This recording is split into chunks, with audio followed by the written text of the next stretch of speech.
c'est Noctis. Surprise. Comme vous pouvez entendre, Waynotis nous faisons une vidéo un peu spéciale, on va dire. Bon, pour lui non, mais pour moi oui. Ça pour moi non. Oh, tout de suite. Disons que ta chaîne a un peu tourné pas mal. Oui, c'est pas faux, c'est pas faux, c'est pas faux. Certes, certes, certes. Par sa vague qui est sortie tous les deux par moi-même, hein. Non, pas tourné la manga. Bon, du coup,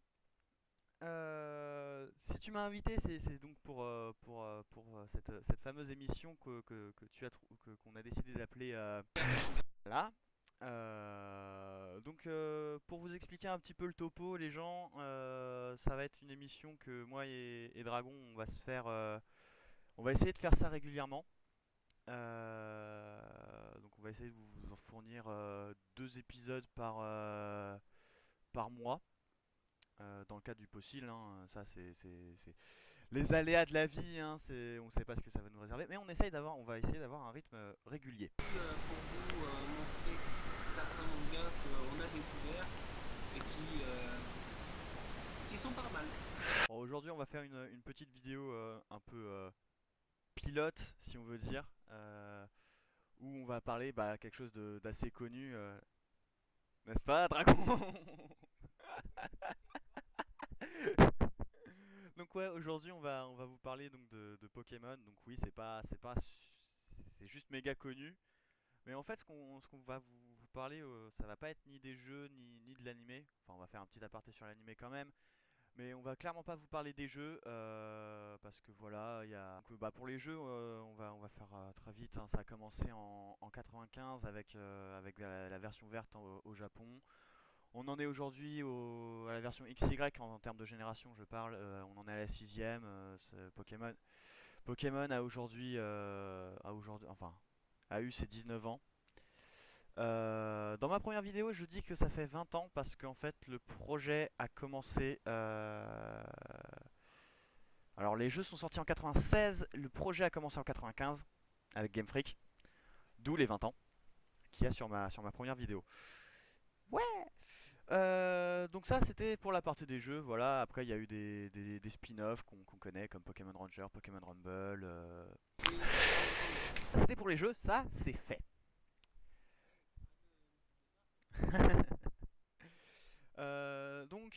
Pour les mangas, enfin pour le manga et l'animé, je sais pas si on a vraiment besoin de faire un gros aparté sur l'animé. Pour les films, ça va être. Il y en a combien maintenant? Il y en a 17, le 18e est en production. Voilà, quand même, ils ont quand même bien, pas bien coulé sous les ponts, on va dire. Surtout que à chaque épisode, enfin, à chaque film, il est drôle. Ils n'ont jamais aucun souvenir de l'épisode précédent.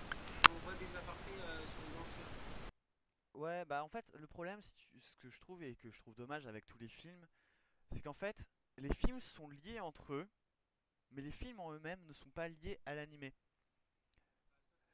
Donc par exemple, on va à tous les coups, enfin, on a déjà des trailers du prochain film où on voit Lugia et je crois que c'est Lugia et Palkia qui sortent d'un trou dimensionnel. Voilà, hein, avec Rosa, on a vu ce que ça donnait dans les jeux, donc voilà, ils font forcément un film dessus. Et du coup, je me demande si Sacha, lorsqu'il reverra Lugia, va se dire s'il le connaît ou pas. Et c'est reconnu Palkia aussi. Oui, au passage aussi. Mais Marvel, J'ai rencontré Dieu, il est où ton problème? Voilà, bon après, ouais, ce qui est vraiment dommage, c'est que du coup, il y a aucune. C'est ce que tu disais tout à l'heure, c'est qu'il n'y a aucun souvenir des films dans la série animée. Donc le mec, enfin Sacha, je veux dire, c'était dans quelle saison? C'était la saison euh, 5, si je ne me trompe pas. 5 ou 6. Bref, Sacha rencontrait Lugia et un bébé Lugia, sachant qu'il y avait déjà eu un film sur Lugia. il semblait que les Lugia étaient asexuels. Oui, non, ça c'est aussi, ça c'est ce que s'est permis l'animé, c'est quelques libertés, quelques libertés d'adaptation pour. Oui, bon, Tout est relatif. Oui, bah c'est quand il faut faire du fric, voilà, hein. Et c'est pas quelqu'un qui font rien.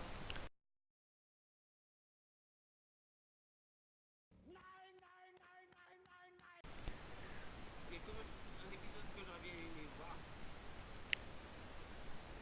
et qu'ils ont malheureusement fait en sorte que ça soit une inverse, c'est que Dracofeu crame Sacha.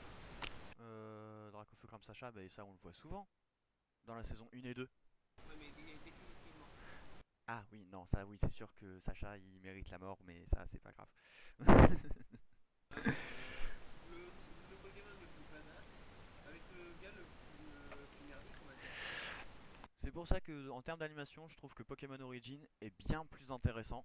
Bon, ce que je trouve dommage, c'est qu'ils l'ont fait que sur 4 épisodes. Et que ça reprend. Bah après, c'est rigolo parce que ça reprend vraiment le jeu vidéo Pokémon vert et rouge, pas bleu, c'est parce que bleu c'est sorti après, bref. Et en fait, ouais, ce que je trouve dommage, c'est qu'ils l'ont fait trop court.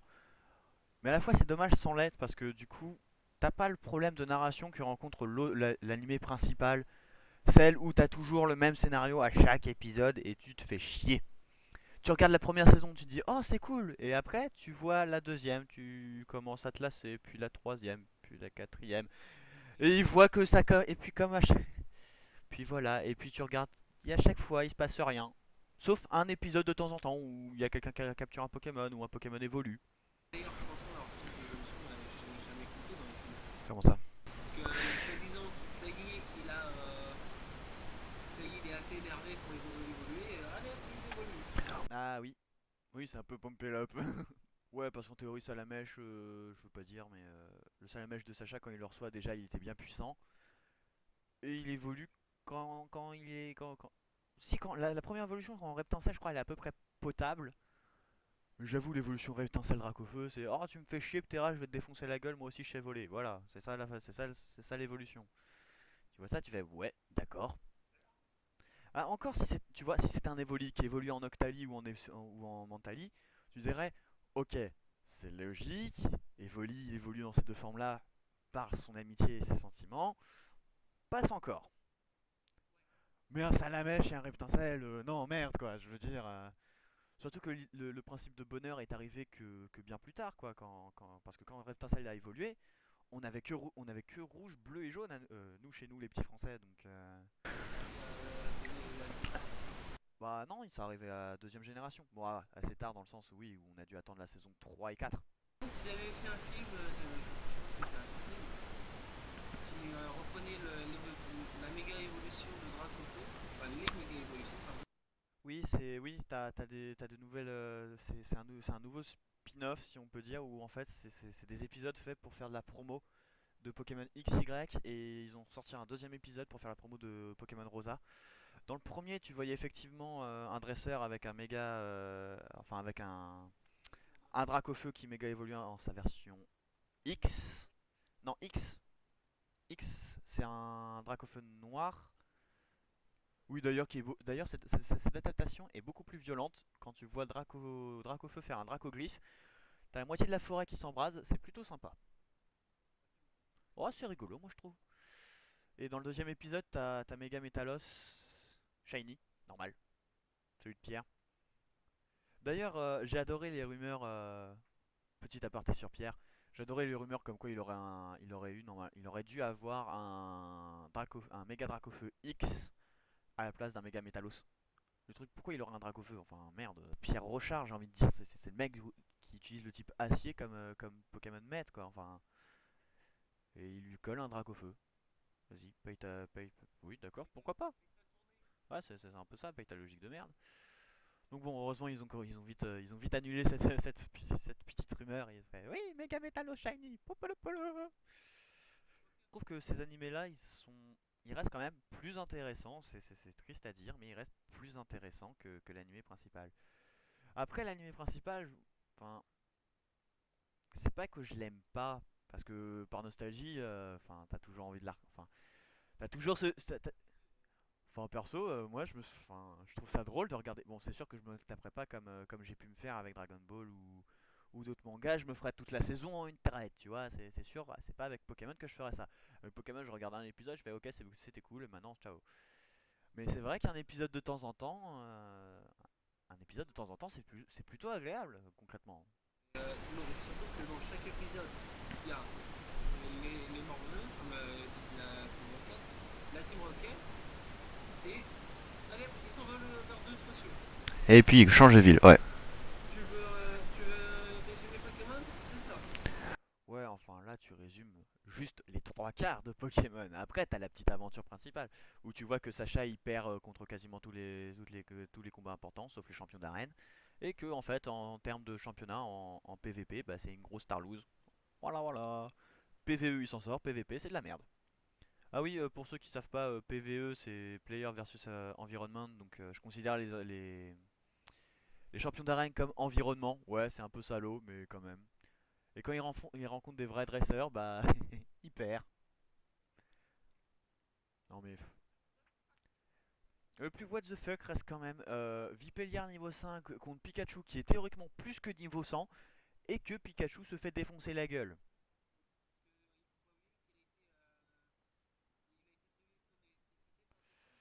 Oui, enfin quand même le mec enfin même si Pikachu il a plus d'électricité, merde, un vive attaque et ça le one shot.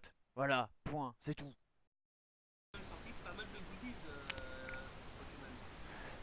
Oh, si vous saviez le nombre de figurines que j'ai perso. Et encore, j'en ai perdu plein à cause d'un déménagement, ça me fait chier. Mais quand même. D'ailleurs, oh, et puis parlons pas de peluches géantes et autre chose. Hein? Voiture, avion. Oui, j'avoue, ils ont fait un avion. Il y a un avion Pikachu. Non, mais voilà, je veux dire, les goodies Pokémon, c'est. Non, mais ils ont tout fait, je crois. Ils ont tout fait. Je crois pas qu'il existe quelque chose qui n'est pas de goodies, tu vois.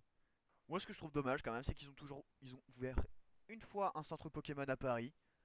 Il a été ouvert que pendant une période très limitée et depuis on en a plus. Et moi, ça me fait chier. Moi, je veux qu'il rouvre un centre Pokémon à Paris. Faut que j'y retourne. Faut que j'achète des peluches. Ah non, t'es malade. Arrête, les peluches, c'est trop bien. Faut que je me trouve une peluche Noctali Shiny. Le show avec ses trucs de Eh oh, tu laisses Noctali tranquille. Il a la classe, ok? celui qui a l'air plus la classe, c'est Dracofeu. Dracofeu, je le défonce avec Noctali. Moi, mon préféré, c'est quand même Dracofeu. D'où Dragon. Ouais, d'ailleurs que techniquement Dracofeu n'est pas un type dragon, hein. Je dis ça, je dis rien. Et il y a que en Mega Evo où il est un dragon. Alors, ouais, j'avoue, ça arrivait un peu comme une révélation parce que Dracofeu qui était pas un dragon. Les attaques dragons, Ouais, non, on va pas parler de la logique des attaques parce que Léviator apprend déflagration, je te ferai dire, ok? Ah, voilà, paye ta logique. Non, et puis Mucuscule qui est un dragon. Voilà, j'ai envie de dire, le truc c'est une grotte donnée et c'est un type dragon. C'est en fait, c'est un bout. Je sais même pas comment le décrire. C'est un sblair, voilà. T'as l'impression qu'il est sorti comme ça, il a fait blair. On va passer sur les mangas. Les mangas Pokémon. Donc, en ce moment, il y a la réédition chez Kurokawa de Pokémon La Grande Aventure, qui a été une première fois édité chez Glénat, puis censuré à partir du tome 9 ou 10. Je ne sais. Non, à partir du tome 10. censuré. Il a été annulé de production parce que trop violent pour les jeunes. Il y a une scène où il y a enfin, il y a une scène où Bleu, ouais, je vais l'appeler Bleu parce que dans la première génération, elle s'appelait Olga. Enfin, dans la première édition de Glénat, elle s'appelait Olga. Dans la version originale du comics, enfin du manga, si je dis comics, je vais me faire défoncer. Ah, ça fait un peu ça. Dans la version originale du manga, elle s'appelle Blue. Et vu que dans la version de Kurokawa, ils ont gardé les noms de couleur, mais qu'ils les ont mis en français, on va l'appeler Bleu. Voilà. C'est la forme de ses vêtements. Ouais, je crois qu'ils l'ont appelé. Non, je vais rien dire, mais je pense qu'ils vont l'appeler Leaf dans la version de Kurokawa parce que c'est. Elle va avoir le Kara Design de Verfeuille. Donc je pense qu'ils vont l'appeler. Enfin, je suppose. Ça me paraît très logique en tout cas. Donc, ouais. Et du coup, j'ai perdu ce que j'étais en train de Oui, donc pourquoi ça a été annulé? Parce qu'en fait, à un moment, Blue montre ses boobs. Il n'y a pas d'autre façon de le dire. Ah oui, et Sacha se prend légèrement un laser glace dans la gueule. Il finit avec un bras, pas un bras en moins, mais il finit avec un bras blessé, avec du sang partout. Enfin, pas Sacha, c'est Red, Ah mince. mais il a. Oui, parce que dans la mais c'est parce que dans la version que j'avais, il s'appelait Sacha. Parce que dans la version de Glenna, ils ont appelé Sacha et Régis alors que c'est Red et Green et que c'est pas du tout les mêmes personnages. Parce qu'en France, il faut savoir que Pokémon La Grande Aventure est sorti après l'animé. Du coup, ils ont fait la traduction par rapport à l'animé. Alors que les deux personnages n'ont juste rien à voir. Il y en a un qui arrive pas à battre deux pauvres sbires et un Miaous, alors que l'autre il s'est fait toute la Team Rocket à lui tout seul. La Grande Aventure, si vous voulez plus d'informations là-dessus, il y a le chef Otaku qui a fait une review sur la réédition dans un menu manga, donc je vous mettrai le lien dans la description. Et, la Grande Aventure n'a pas été la seule adaptation manga. Il y en a eu d'autres, certaines plus effrayantes que d'autres. Euh, on va faire un petit cours pour les néophytes. Dans les mangas, les néophytes, c'est les nouveaux, c'est ceux qui s'y connaissent pas grand-chose. Oui, si tu veux, mais c'est moins péjoratif, néophyte. Qui est les méchants? Donc pour les petits nouveaux, les mangas, donc généralement, on considère comme grands types de mangas. Les shoujo, qui sont des mangas pour filles, généralement pour jeunes filles, basés sur de la romance, avec des dessins très clichés et des histoires clichés. Les shonen, donc littéralement c'est jeunes garçons. Donc ça va être plus des trucs à base d'action, de fantasy et d'aventure. FMA est un shonen, Dragon Ball est un shonen, pour donner des exemples. Pour ceux qui veulent des exemples de shoujo, je n'en ai pas en stock, mais je vous mettrai des images, vous inquiétez pas. Par contre, j'ai des titres. En shonen, je pourrais vous en citer tellement des shonen, mais ça prendrait des centaines et des centaines d'heures. Les plus connus, enfin le plus connu je pense reste Dragon Ball. Je ne considère pas Pokémon comme un shonen personnellement. Enfin, Pokémon La Grande Aventure peut être considéré comme un shonen, ceci dit.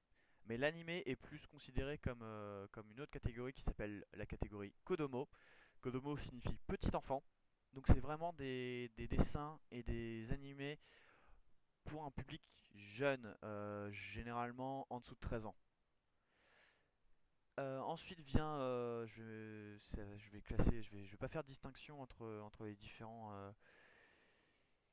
C'est Shosei et Seinen. Je vais les classer les deux dans le même genre. C'est des mangas pas pour adultes parce que là ça fait très bizarre dit comme ça, mais plutôt pour jeunes adultes dans le sens où c'est violent, il y a un véritable message psychologique derrière, bien plus approfondi que dans les shonen et shoujo. Euh, Jackal, je sais pas trop comment le classer. Je mettrais plutôt Hubelblatt comme Seinen et comme Shosei, je mettrais plutôt en exemple Shinsekai Yori. Donc voilà, pour ceux, bah après, on fera, je pense, tôt ou tard un épisode Jackals. On vous en parlera. Lui, il faut qu'on en parle parce que c'est vraiment quelque chose. Donc voilà, ça c'était le petit cours sur les mangas. Et donc, il faut savoir que Pokémon a fait une adaptation dans plusieurs styles. Donc, la grande aventure en shonen, il y en a eu. Kodomo, il y en a eu. Et j'ai appris récemment qu'il y en avait un autre que j'ai pas su retrouver le nom par contre. Donc, pour parler très rapidement de Pokémon, l'adaptation en style shoujo, ça s'appelle Pokémon Pikachu Adventure. Euh, gros- Grosso modo, c'est l'histoire de deux jeunes filles qui commencent leur périple dans le monde des Pokémon. Rencontrent un mec, tombent toutes les deux amoureuses de lui et vont essayer de sortir avec lui. Et c'est le scénario de base de plein de shoujo. Kodomo aussi, on a eu Pokémon attraper les tous. Euh,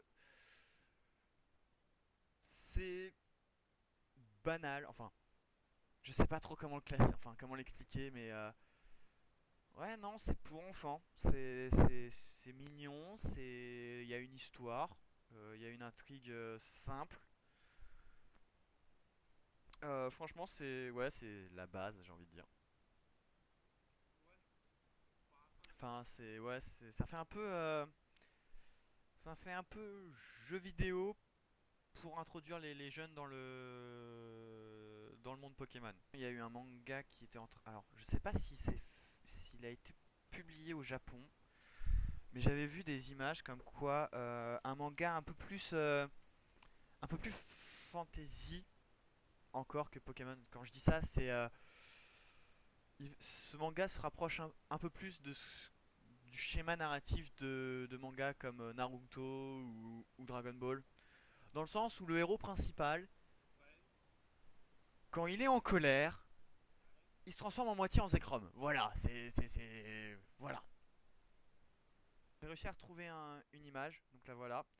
Euh, Si vous savez d'où ça vient, de quel manga, ou s'il est publié ou quoi ou qu'est-ce, n'hésitez pas à le préciser dans la description. Ça, c'est vraiment une image que j'ai vue en, en vite fait, en vite fait sur internet pendant que je faisais des recherches et j'ai pas réussi à trouver plus d'infos dessus. Donc, si, ça attends, si, apparemment, d'après les rumeurs, haha, les rumeurs. Alors, ça s'appellerait Pokémon Rebirth. Il y aurait actuellement 8 tomes et ils sont pas traduits en français. Voilà, voilà. Donc, pour faire un peu le topo de Pokémon Rebirth, alors ça a commencé en 2011. Grosso modo, c'est l'histoire d'un jeune garçon, Ryuga, qui vit dans un petit village et qui n'est pas habité par les Pokémon. Ce héros va commencer à partir à la recherche de son père et d'un mystérieux guerrier qui s'appelle Arcade. Et ça, c'était joli comme bruit. Euh, et voilà, et à partir de là va commencer son aventure. Et du coup, il va découvrir qu'il a en fait à moitié Pokémon parce qu'il a une sorte de cristal en lui appelé Earthburst qui lui permet donc de devenir à moitié un Pokémon. Et quand tu regardes l'image, ça a juste l'air méga badass. Voilà. Moi, je sais ce que je vais dire quand cette vidéo sera finie.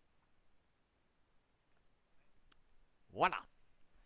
Donc ça, c'est une des adaptations qui est, je trouve, assez sympathique, où on voit Pokémon d'un œil un peu plus sombre. D'après ce que tu dis, Ouais. ça fait un peu penser au donjon mystère, transformé en Pokémon. Oui, mais il est transformé à 100% en Pokémon. Et il peut pas redevenir, enfin, il redevient pas humain. Il le choisit. Là, le mec, il a rien demandé. Enfin, ouais, c'est similaire dans le sens où, effectivement, il va prendre des parties, enfin pas des parties de Pokémon, mais il va pouvoir se transformer en Pokémon un peu comme Sangoku peut se transformer en Super Saiyan, tu vois. Puis après, je trouve Donjon Mystère encore un peu trop, encore un peu trop enfantin dans dans le dessin, tu vois. Là, tu vois, voilà, enfin même tu compares juste la Grande Aventure à Donjon Mystère. Donjon Mystère fait encore enfantin comparé à la Grande Aventure où t'as Sacha qui est en sang. On a Sacha ensanglanté. Voilà. Enfin, pas Sacha, pardon, Red, pardon, pas taper la tête. Il s'appelle Red. Euh, donc ouais, Red finit en sang, Yellow aussi. Je sais pas c'est quoi son nom. Ah si, en français, dans la version de Glénat, c'était Jamie. Et c'est une fille. D'ailleurs, pour ceux qui shippent les couples, enfin, alors, shipper des couples, c'est ceux qui lisent un manga, voient qu'il y a des garçons et des filles, et qui disent oh, un tel va finir avec un tel, et que c'est jamais officialisé dans le manga. Sacha, il a 8 copines, on s'en fout de Sacha. Sacha, il fait de la merde. Red finit avec jaune, bleu finit avec vert, Sapphire et Ruby finissent ensemble. Emerald, j'ai jamais compris si c'était un mec ou une fille de toute façon. Et ça a l'air d'être un enfant. Donc on s'en fout. Voilà, j'ai envie de te dire. Ensuite, Diamant Pearl. Il y a Diamant, Pearl et Platine. Platine finit avec. Ils ont donné les noms de jeux vidéo. Oui, oui, oui, clairement, c'est tous les personnages ont le nom de leur version par rapport à leur génération. Parce que ouais, c'est une idée de marketing. C'est comme ça, ils ont décidé que. Ça a donné mal au crâne de Doliprane. Donc voilà voilà et du coup voilà pour les chips de couple. Certains sont intéressants, d'autres sont complètement ridicules et je ne parle pas des couples gays parce que oui il y en a. Ah, c'est des mini. C'est pas pour critiquer les japonais. Je leur remercie parce que d'ailleurs, moi, si je pratique un loisir garçon, c'est grâce à eux parce que c'est eux qui l'ont créé. Petit aparté. Mais beaucoup des histoires japonaises sont avec des gays. Enfin il y en a beaucoup, c'est un fait. Les yuri et les yaoi, il y a ce qu'il faut. Mais c'est souvent des shoujo qui tournent comme ça. Là, détourner ça dans un shonen, je trouve ça un peu.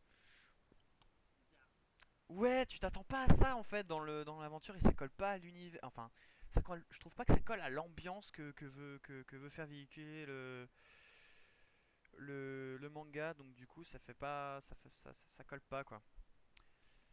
Donc ouais non, les couples gays, on a rien contre les gays franchement, c'est pas par rapport à ça. Mais ouais, c'est juste par rapport à l'ambiance, ça colle pas.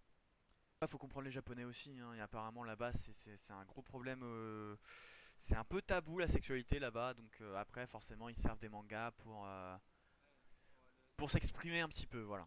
Euh, voilà, je pense qu'on a fait à peu près le tour pour la présentation. Maintenant j'ai envie de partir dans un petit débat, petit débat, euh, on va partir par rapport à la grande aventure. Ce débat, je pense qu'il va être très vite clos, parce qu'on va être tous les deux d'accord. Petit débat entre les personnages de la grande aventure, donc Red, Green, Blue, Yellow, et ceux qu'on peut trouver dans l'histoire, dans l'animé. Euh, pour toi, quels sont ouais, les meilleurs? On va simplifier en disant les meilleurs. Disons que moi, Red, Blue et Yellow, c'est ça. Yellow et Blue, ouais. Et, moi, j'ai pas encore, on va dire, un sacrilège, mais je vais pas dire que je les ai tous vus, parce que ça serait mentir. Mais ouais, vaut mieux ceux-là que ceux de l'animé. Parce que dans l'animé déjà, pour les personnages, tu ne sais plus donner de la tête. Alors dans la première génération, Ondine, Pierre, Sacha, ça allait encore.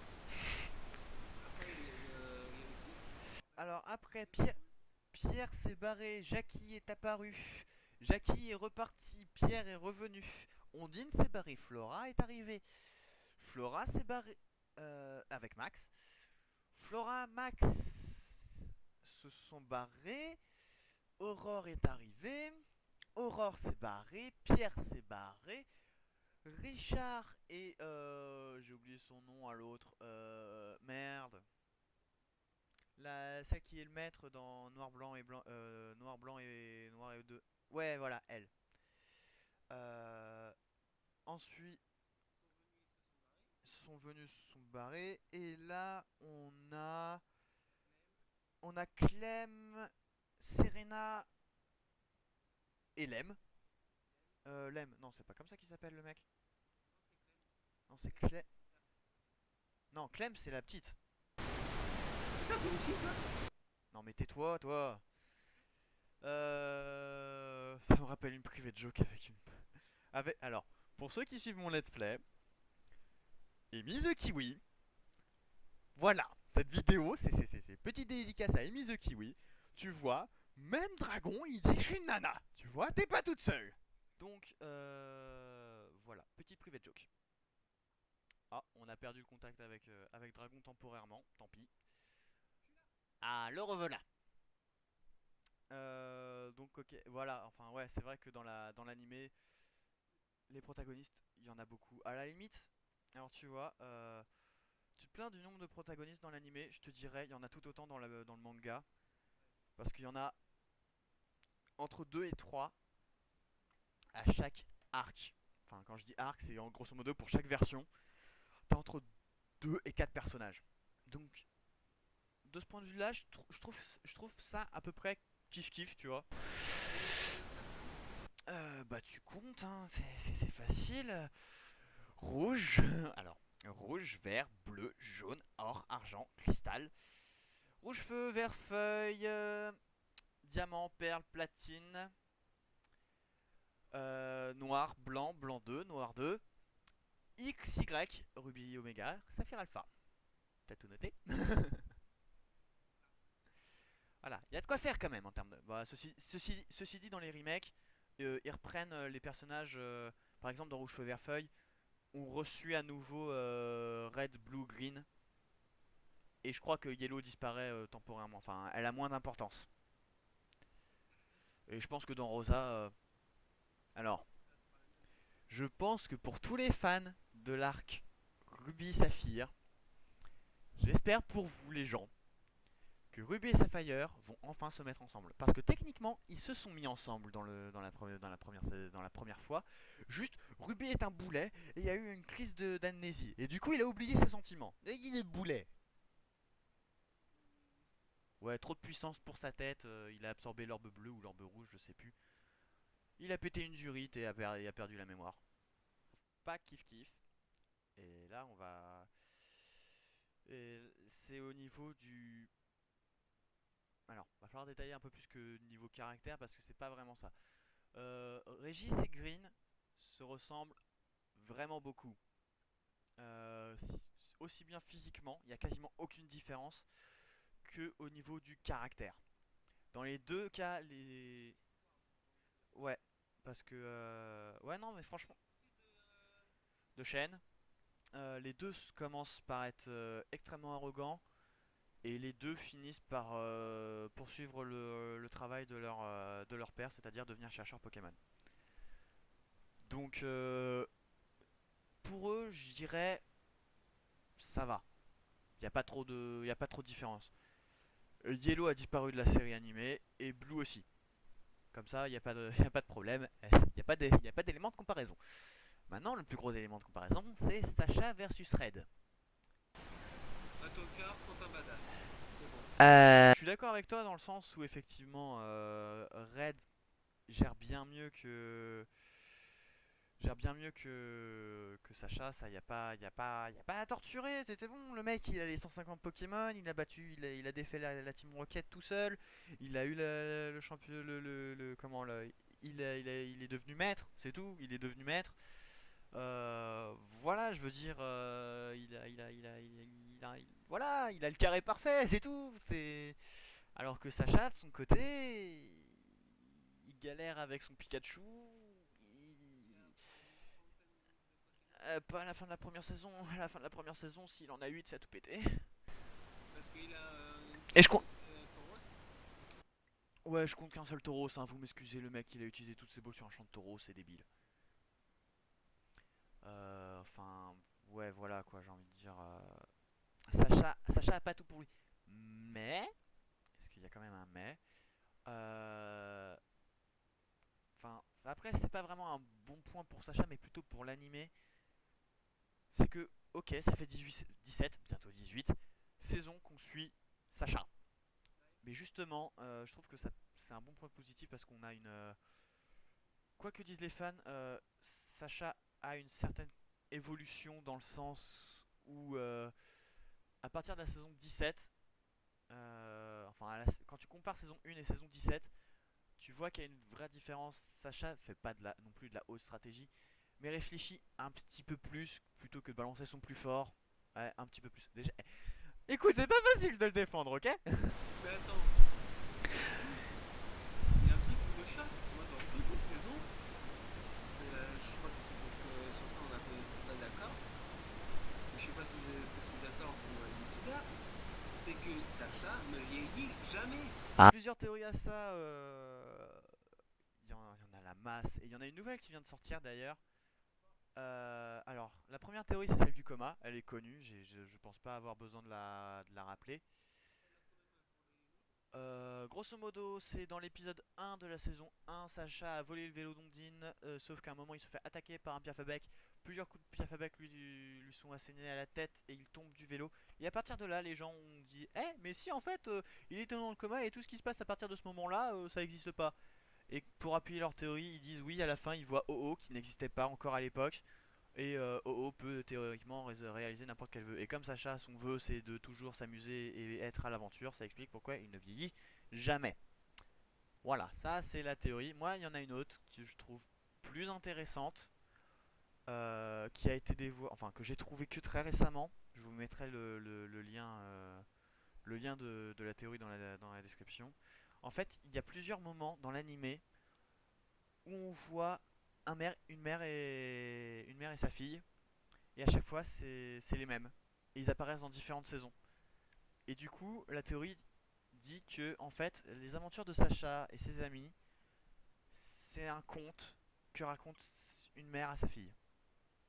Tout simplement.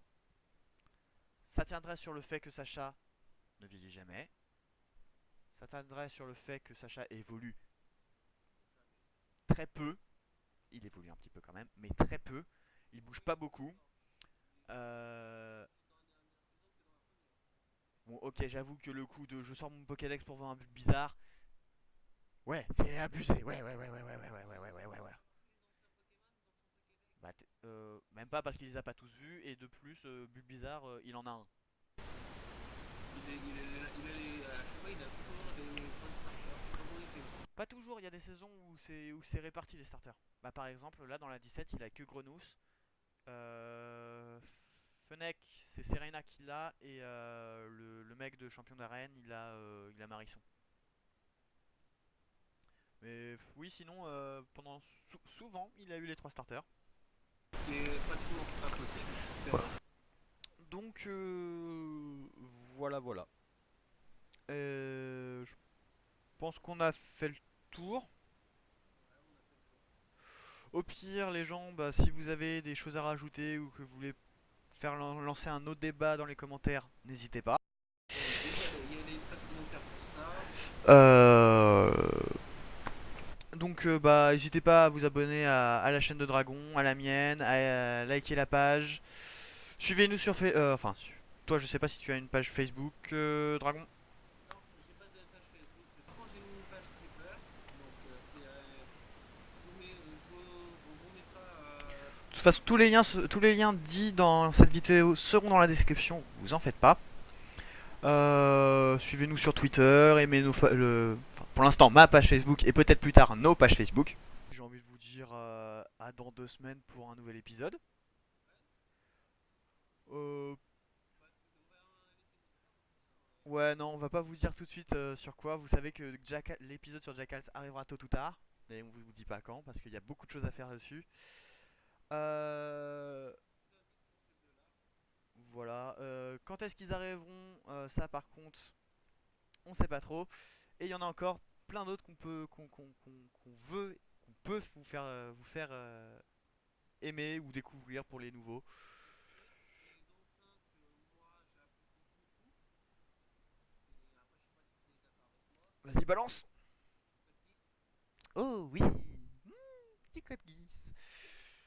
Bon, Peut-être que regarder les saisons dans pas longtemps. ouais, elles sont pas dégueu, franchement, c'est sympa à regarder. Bon, les gens, ouais, non, t'as raison. Bon, les gens, sur ce, on vous laisse. Et puis, on vous dit franchement, à bientôt. Et surtout, bah, ciao.